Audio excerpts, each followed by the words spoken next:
Hello everyone, welcome to my YouTube channel let's study साथ साथ। तो जैसा कि आपको पता है, इस चैनल पर अभी विलियम वर्ड्सवर्थ के एमसीक्यूज़ की सीरीज चल रही है जो इम्पॉर्टेंट है लिटरेचर के हर एक एग्ज़ाम के लिए। ठीक है, जैसे चाहे वो यूपी जीटी पीजीटी के अपकमिंग एग्ज़ाम्स हों या फिर ईएमआरएस के। ठीक है, तो शुरू करते हैं फिर आज की सीरीज़।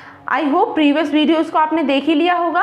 हम यहाँ पर ईएमआरएस का जो सिलेबस है उसमें जो राइटर मेंशन हैं उन राइटर्स के एमसीक्यूज़ को कर रहे हैं। ठीक है, तो इससे पहले विलियम शेक्सपियर के एमसीक्यूज़ कंप्लीट हो चुके हैं और पीबी शैले के, तो उनकी प्लेलिस्ट चैनल पर अवेलेबल है, आप चाहो तो उन्हें भी देख सकते हो। चलिए फिर शुरू करते हैं फर्स्ट क्वेश्चन से। First question is the first line of prelude is. Wordsworth का बहुत ही फेमस वर्क है प्रिल्यूड। ठीक है, प्रिल्यूड की फर्स्ट लाइन क्या थी? Options are O there is blessing in this gentle breeze, I wander lonely as a cloud, my heart aches, या फिर it was an act of stealth. तो कहां से पोएम की शुरुआत होती है द प्रिल्यूड की? सोचिए, आंसर कीजिए, क्या होगा इसका करेक्ट आंसर?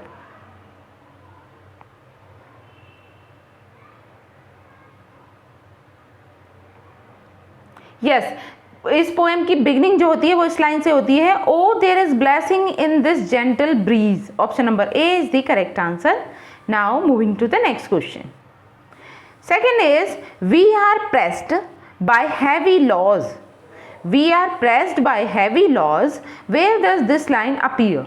हमें वर्ड्सवर्थ के कौन सी पोएम से ये लाइन देखने को मिलती है? किस पोएम में है ये line? We are pressed by heavy laws.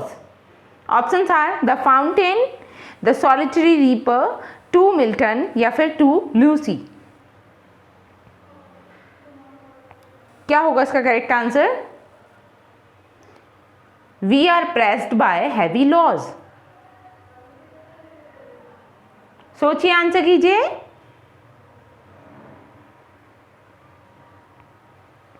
Yes, this line is taken from the Fountain. Option number A is the correct answer.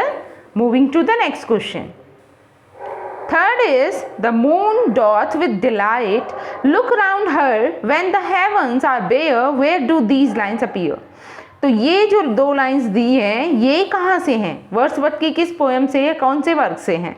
The moon doth with delight look round her when the heavens are bare.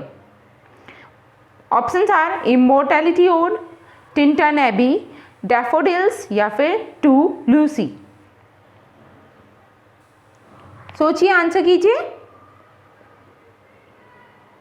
क्या हो सकता है इसका right answer?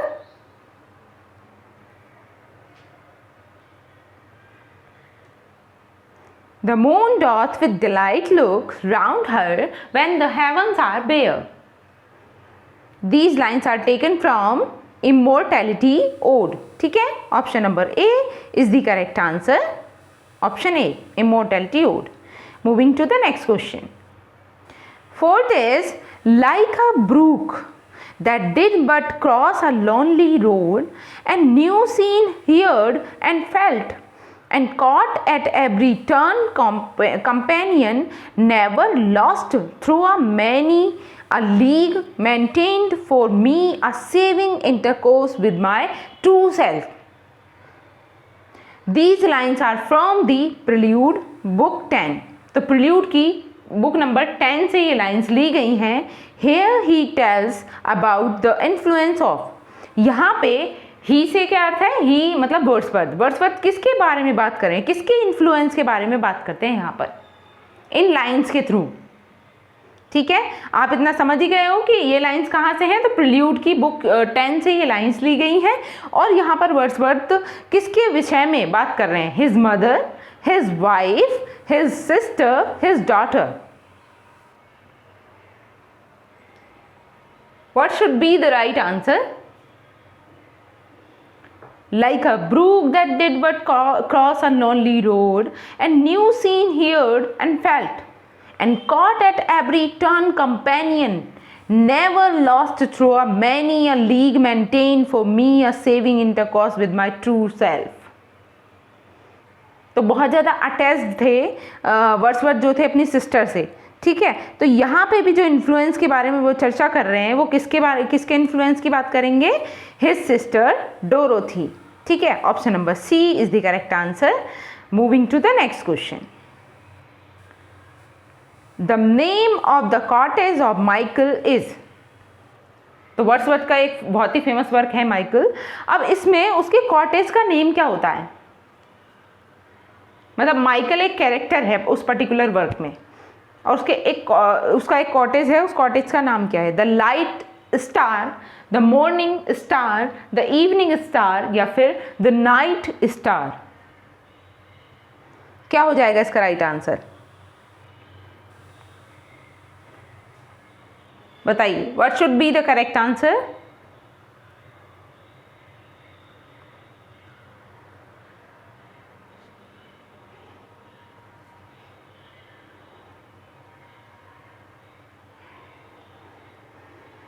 Yes, the right answer is the evening star. Option number C is the right answer. Moving to the next question. Sixth is the lines that Shakespeare spake, the faith and morals hold which Milton held appears in. ये जो line है वो basically कहाँ से ली गई है, बताइए। That Shakespeare spake, the faith and morals hold which Milton held. Options are, it is not to be though of that flood, एक सोनेट का नेम है ये, टू मिल्टन ये भी एक सोनेट है, या फिर टिंटन एबी या फिर सॉलिटरी रीपर। बताइए ये लाइंस कहाँ से ली गई है,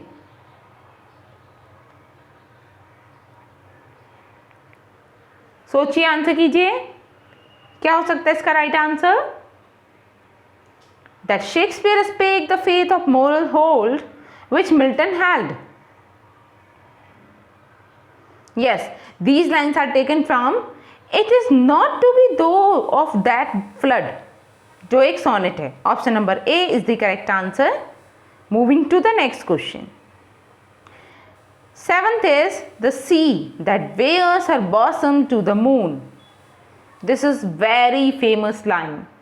दिस लाइन इज इन, ये लाइन हमें कौन से वर्क में देखने को मिलती है, वर्ड्सवर्थ का वो कौन सा वर्क है जहां से ये लाइन ली गई है, the sea that bears her bosom to the moon. Options are the world is too much with us, daffodils, solitary reaper, to Lucy. क्या होगा इसका करेक्ट आंसर, सोचिए, आंसर कीजिए।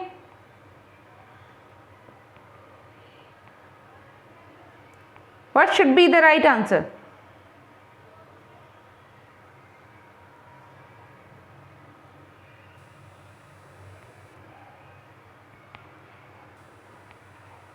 Yes, the right answer is the world is too much with us. ठीक है, option number A is the correct answer.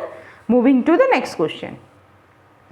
Eighth is Proteus is Greek sea god who can assume different shapes. The other Greek sea god is Triton, who rises with his conch, which he blows in order to calm the waves. Where do these two gods appear in Wordsworth work? तो यहाँ पे पूछा जा रहा है कि दो सी God's के बारे में चर्चा हो रही है। एक तो है प्रोटियस, प्रोटियस एक सी गॉड है, ठीक है, who can assume different shapes, जो अलग अलग प्रकार की शेप्स में रूप परिवर्तित कर सकता है, बदल सकता है। और दूसरा एक और अदर सी गॉड है जो है ट्राइटन, ठीक है, who rises with his conch, ठीक है, विच ही ब्लोज इन ऑर्डर टू काम दी वेव्स, जिससे वो मतलब वेव्स को काम कर सकता है, उन्हें शांत कर सकता है वेव्स को। तो यहाँ पर कहा जा रहा है कि ये जो दो गॉड्स हैं, सी गॉड्स हैं, इनकी चर्चा वर्ड्सवर्थ के किस वर्क में होती है। Options are the world is too much with us, daffodils, solitary reaper या फिर टू लूसी। बताइए क्या होगा इसका करेक्ट आंसर, सोचिए, आंसर कीजिए। What should be the right answer? Yes, इसका जो right answer है वो भी क्या है? The world is too much with us. Option number A is the correct answer. The world is too much with us. Moving to the next question. Ninth is 10,000 I saw at a glance. देखिए ये figure of speech में भी अक्सर statement आती है, ये line अब बहुत पूछी जाती है कि इसकी फिगर ऑफ स्पीच क्या है। तो आप साथ में इसकी फिगर ऑफ स्पीच भी बतानी है और ये कौन सी पोएम से ये लाइन ली गई वो भी। What did Wordsworth see at a glance. अच्छा, यहाँ पे वर्क का नेम ना पूछ के यहाँ पे पूछा जा रहा है कि वर्ड्सवर्थ ने क्या देखा था एक ग्लांस में, मतलब एक नज़र भर में उन्होंने क्या देखा था। Solitary reaper, to Lucy, daffodils, to Milton. 10,000 saw at a glance। तो देखिए इसमें अगर हम फिगर ऑफ स्पीच की बात करें तो हाइपरबोली है, क्योंकि बहुत ही ज़्यादा चीज़ों को बढ़ा चढ़ा कर कहा जा रहा है। और दूसरी बात कि यहाँ पे वर्ड्सवर्थ किसके बारे में बात कर रहे हैं, यहाँ पे बात कर रहे हैं वो डैफोडिल्स के बारे में। एक ग्लांस में, एक नज़र में उन्होंने क्या देखा है? डैफोडिल्स, फ्लावर को देखा है। ठीक है, now moving to the next question. 10th is I wandered lonely as a cloud. Whose line is this? This is very easiest question for today. I wandered lonely as a cloud. किसकी line है ये? शैली, Milton, Shakespeare, Wordsworth. तो इसमें हम ज़्यादा time नहीं लेंगे। क्या होगा इसका राइट आंसर? वर्ड्सवर्थ। ठीक है, option number D is the correct answer. लेकिन आप कमेंट बॉक्स में लिखकर बता सकते हैं कि ये किस पोएम से है वर्ड्सवर्थ की। ठीक है, now moving to the next question.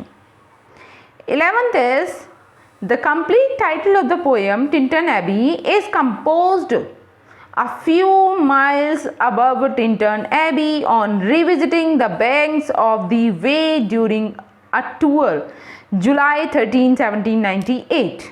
देखिए सबसे पहले मोस्ट इम्पॉर्टेंट क्वेश्चन है, इसका टाइटल पूछा भी जा सकता है कि टिंटन एबी का जो कंप्लीट टाइटल है वो क्या है। कंफ्यूज करने को बहुत सारे वर्ड्स इसमें चेंज किए जा सकते हैं, तो हमें word to word, word for word exactly हमें पता होना चाहिए कि इसका कंप्लीट टाइटल क्या है। तो बहुत लंबा सा, बहुत बड़ा सा टाइटल है, तो उसको लिख लेना है। आगे, Wordsworth revisited the place in 1798। Wordsworth उस प्लेस पर रिविजिट कर रहे हैं 1798 में। When did he visit Tintern Abbey first? तो पहली बार कब विजिट किया था उन्होंने टिंटन एबी को, बताइए। ऑप्शंस हैं 1793, 1794, 1795, 1792। What should be the correct answer?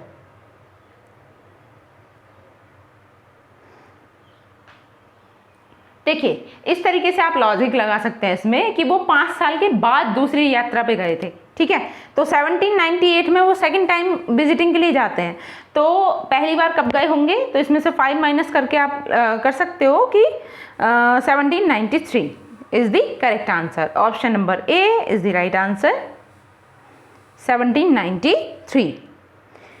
Now moving to the next question. In which poem does Wordsworth call a child best philosopher, mighty prophet, seer blessed? तो वो कौन सी पोएम है जिसमें वर्ड्सवर्थ एक child को क्या कह रहे हैं? Child is a best philosopher, mighty prophet, seer blessed. Options are ode to divinity, intimation of immortality, prelude या फिर लिरिकल बैलेड्स। क्या होगा इसका राइट आंसर? सोचिए, आंसर कीजिए।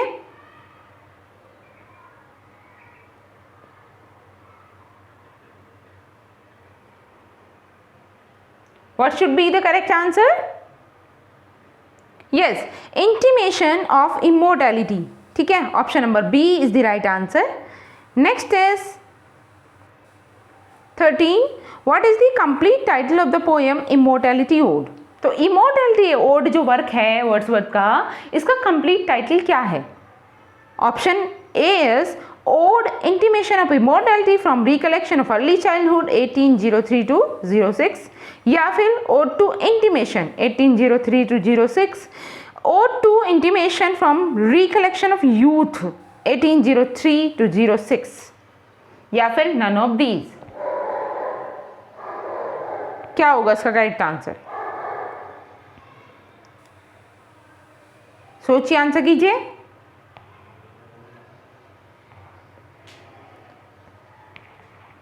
यस, जैसे कि अभी हमने पहले भी देखा था कि इसका कंप्लीट टाइटल क्या है, ode intimation of immortality from recollection of early childhood 1803 to 06। ठीक है, option number A is the correct answer. Next question is the prelude is in. तो टोटल, जैसे हम मानते हैं कि प्रिल्यूड जो वर्क है वर्ड्सवर्थ का, ये एक तरीके से ऑटोबायोग्राफिकल वर्क है। ठीक है, और ये टोटल कितनी बुक्स में लिखा गया है? 14 books, 18 books, 20 books, 16 books. What should be the right answer? Yes, सोचिए, आंसर कीजिए। क्या हो सकता है इसका right answer?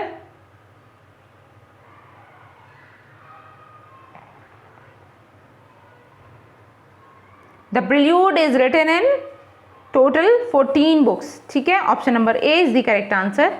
Moving to the next question. Next is what is the subtitle of prelude? Prelude का सब टाइटल क्या है?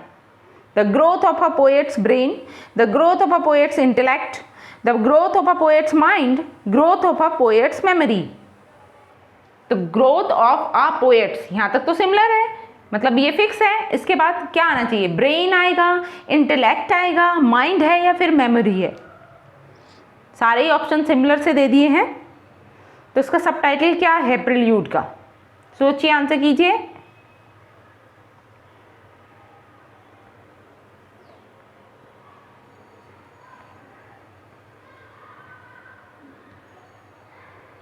Yes, the right answer is the growth of a poet's mind. Option number C is the correct answer. Moving to the next question.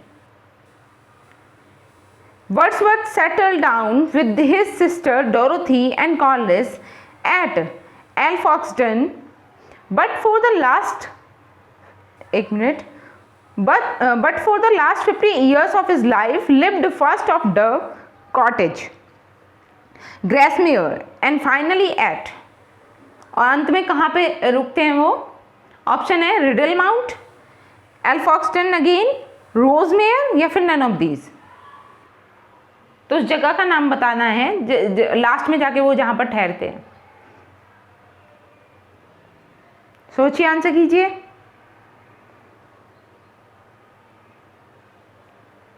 क्या होगा इसका right answer?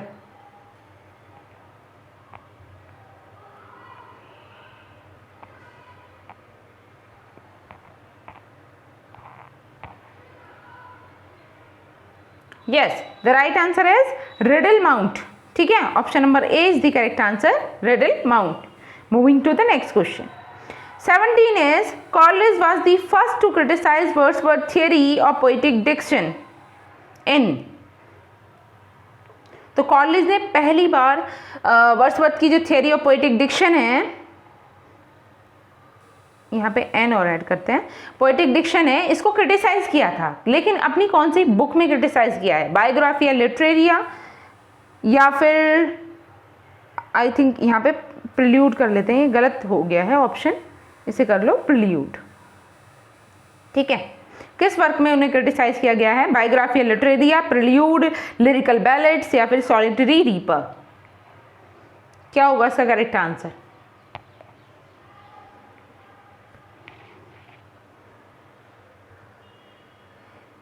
Yes, जैसा कि आप देख पा रहे होंगे बाकी वर्क्स तो वर्ड्सवर्थ से खुद से रिलेटेड हैं, जैसे सॉलिटरी रीपर है, लिरिकल बैलेड में भी वर्ड्सवर्थ ने वर्क किया है और प्रिल्यूड भी वर्ड्सवर्थ का ही वर्क है। बायोग्राफी या लिटरेरिया ये वर्क है जिसमें कॉलिस ने वर्ड्सवर्थ को क्रिटिसाइज किया है। ठीक है, option number A is the correct answer. Now moving to the next question. 18 is it may be safely affirmed that there neither is nor can be any essential difference between the language of prose and metrical composition. Whose comment is this? ये comment किसका है?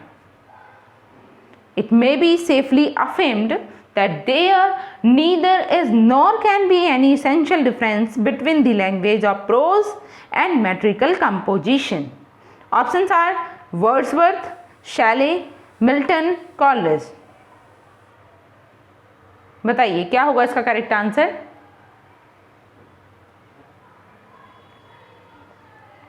सोचिए, answer कीजिए. Yes, the right answer is Wordsworth. ठीक है, option number A is the correct answer. Next question is the language of poetry is a selection of the real language of man in a state of vivid sensation. Whose opinion is this? ये किसका opinion है? The language of poetry is a selection of the real language of man. Poetry की एक तरीके से ये definition भी है. कहीं पे अगर पोइट्री की कोटेशन आ जाए या व्हाट इज पोइट्री इस तरीके से आए और ऑप्शन में ये आए तो आप इसे भी करेक्ट कर सकते हो. ये कह रहे हैं the language of poetry is selection of the real language of man in a state of vivid sensation. और किसने ये कोटेशन दी है? कॉलरिज, लैम्ब, वर्ड्सवर्थ या फिर मिल्टन. क्या हो जाएगा इसका right answer? Yes, William Wordsworth. Option number C is the correct answer. Moving to the next question. The alternative title of Ruth is. बताइए रूथ का दूसरा टाइटल क्या है? Options are the influence of nature, the influence of earth, the earth या फिर nature and pain. क्या हो सकता है इसका correct answer? The alternative title of Ruth. सोचिए, आंसर कीजिए.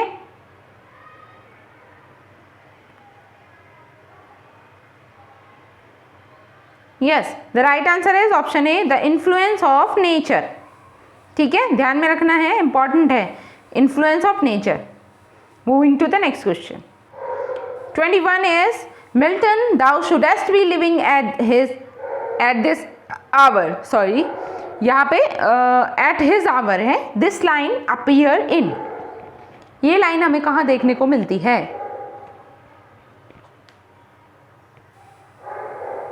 सोचिए, आंसर कीजिए. Options are Peele, Castle, the bird, Milton, London 1802 या फिर लिरिकल बैलेड्स. तो आप नाम से ही समझ गए होंगे यहाँ पे वर्ड्सवर्थ किसके विषय में बात कर रहे हैं? मिल्टन के ऊपर उन्होंने जो इलेजी लिखी है उसका नाम क्या है? To Milton, London 1802. Option number C is the correct answer. Moving to the next question. 22. The poem elegiac stanzas was suggested by a picture of Peel Castle in a storm painted by. Options are sir George Beaumont, Raphael या फिर Michael Angelo, to Milton. बताइए क्या होगा इसका correct answer? सोचिए, answer कीजिए. The poem elegiac stanzas was suggested by a picture of Peele Castle in a storm painted bye.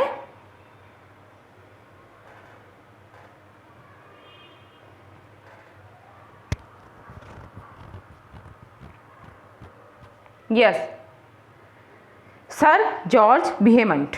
ठीक है, option number A is the correct answer.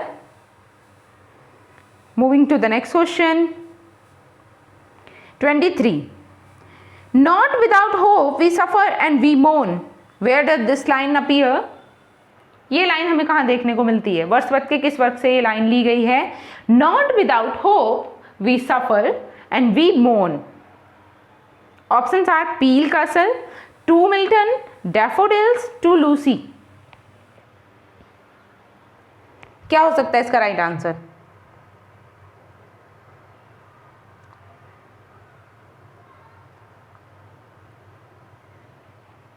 सोचिए, answer कीजिए.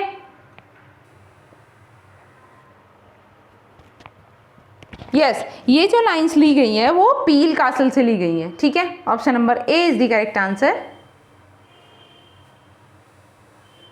Now moving to the next question. 24th is Wordsworth mention about Burns and Chatterton in the poem. Wordsworth ने किसके विषय में mention किया है? वर्ड्सवर्थ ने बर्न्स और चैटरटन के विषय में जो मेंशन किया है वो अपनी किस पोएम में किया है? Options are resolution and independence, Michael, to Milton या टू लूसी। बर्न्स और चैटरटन को मेंशन किया है उसमें इन्होंने। क्या होगा इसका correct answer?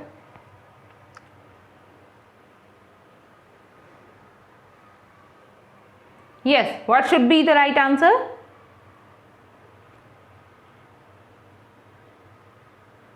Resolution and independence. ठीक है, option number A is the correct answer, resolution and independence.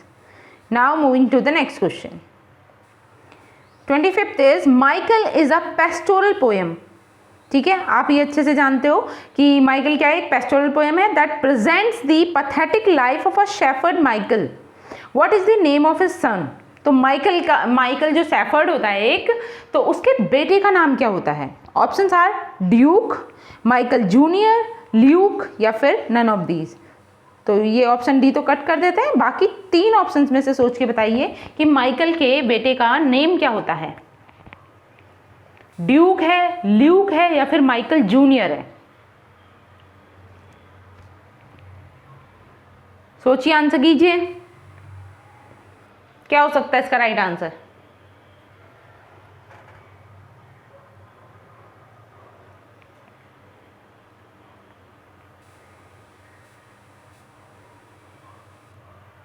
Yes, Michael के बेटे का नेम होता है Luke. Option number C is the correct answer.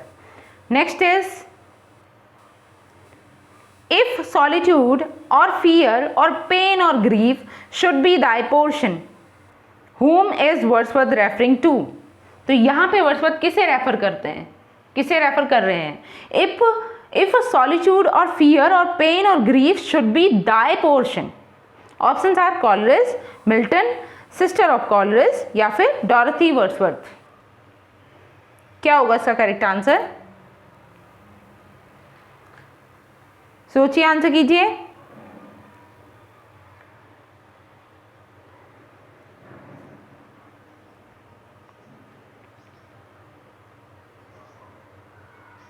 किसको रेफर करते हुए वर्ड्सवर्थ कह रहे हैं ये बात? Yes, Dorothy Wordsworth. Option number D is the correct answer, Dorothy Wordsworth. Next is stern daughter of the voice of God, where does this line appear? ये line हमें कहां देखने को मिलती है और स्टर्न डॉटर किसे कहा गया है? बताइए, सोचिए, आंसर कीजिए। Options are ode to Lamia, ode to adversity, ode to stern daughter या फिर ओड टू ड्यूटी। तो किस पोएम से ये लाइन है?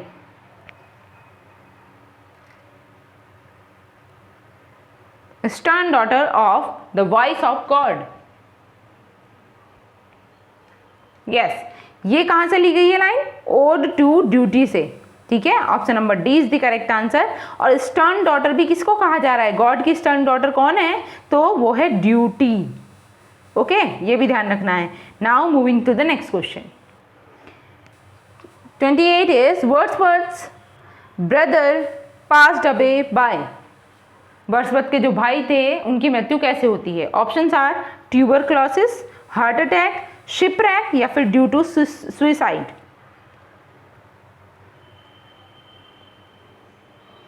क्या होगा इसका करेक्ट आंसर? सोचिए, आंसर कीजिए।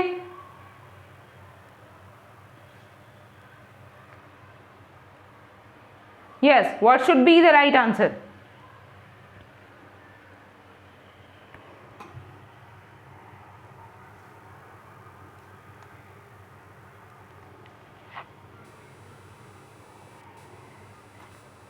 इसका जो राइट आंसर है वो है शिपरैक। ठीक है, ध्यान में रखना है। Option number C is the correct answer. Moving to the next question. 29 is which poem was written after the death of Lord Nelson?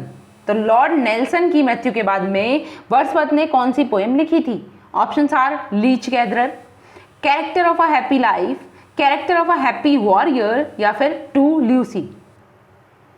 तो कौन सी पोएम लिखी गई थी वर्ड्सवर्थ के द्वारा?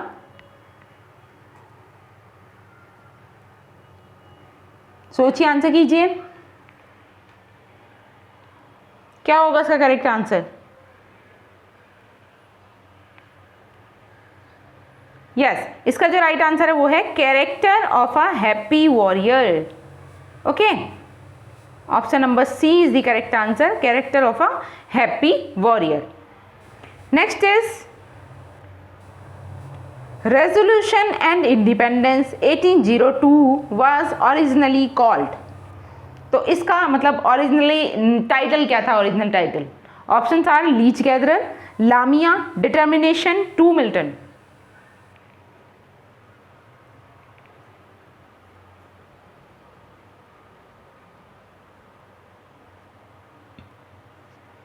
क्या होगा इसका राइट आंसर? सोचिए और आंसर कीजिए।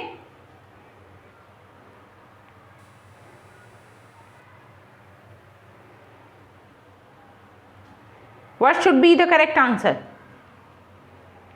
Yes, रेजोल्यूशन एंड इंडिपेंडेंस का जो ओरिजिनल टाइटल था वो है leech gatherer. Leech gatherer, option number A is the correct answer. Okay then, आज के लिए हम इतना ही रखेंगे। आई होप मेरी वीडियो आपको अच्छी लगी होगी, और अगर वीडियो अच्छी लगी है तो आपको इसको क्या करना है? लाइक करना है, शेयर करना है ज़्यादा से ज़्यादा। और जो चैनल पर नए हैं और जिन्होंने अभी तक चैनल सब्सक्राइब नहीं किया है तो वो सब्सक्राइब कर लीजिए चैनल को, और जुड़े रहिए चैनल के साथ इसी तरीके की इंटरेस्टिंग वीडियो पाने के लिए। तब तक के लिए thanks for watching, keep learning and keep supporting me. Thank you.